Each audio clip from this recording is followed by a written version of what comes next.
महापुरुष जसवंत दास मालिकार लिखिं कौन है आगु को गोरुंकर परिस्थिति आज आपण कहूँ। महापुरुष जसवंत दास लिखिं कौन लिखिले कहले जड़े जड़े शत शत गोरु घरे रखी खाइबाकू न देबारु जीवे से सुखी। अथच गोरु माने खाइबाकू न देबारु सुखी जीवे। आ कौन कहले कहले रहिबा गृह तांकर सफा न होइब 10-8 दिन जाए से परी थिब। घास पानी तांको मुखे देबे नाही केही दान कथा आउ बाबू कहबी कि पाई। दांडरे करिबे गर्व मोर एते गाई मो समान ग्रामे केही तो नाही। कीट होइथिले केबे न देखिबे नेत्रे गोरु माने घांटी होइथिबे मल मूत्रे। विश्वास को बेसी दुग्ध देबे नाही सेई बाछुरी माने मरिबे खाइबा न पाई।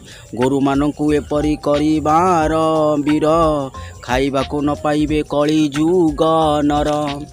यार अर्थ होउछि आपण मानकु कहि रखुछु।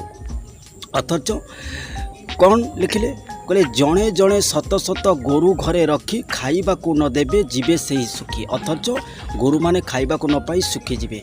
रहिबा गृह तांकर सफा हेबनी। अथच कौन लिखिले रहिबा गृह तांकर सफा न होइब 10-8 दिन जाए 10 दिन 8 दिन जाए से बड़ी थिबो। आ कौन कहले घास पानी तांको मुखे देबे नाही केही। अर्थात घास पानी तांको मुहरे केही देबेनी। आ कौन कहले दान कथा आउ बाबू कहबी कि पाई। दान कथा किभଳି कहबी दांडरे करिबे गर्व मोर एते गाई। दांडरे बड़ बड़ कहबे मोर एते गाई अछि मो समान ए ग्राम रे केही तो नाही मो समान ए गाँव रे केही नहीं। कीट होइथिले केबे न देखिबे नेत्र गाई मान को देहरे जदि पोक होइथिबो लोक माने आउ देखिबेनी। गोरु माने घांटी होइथिबे मलमूत्र। अथच मलमूत्र रे गोरु माने घांटी हेबे।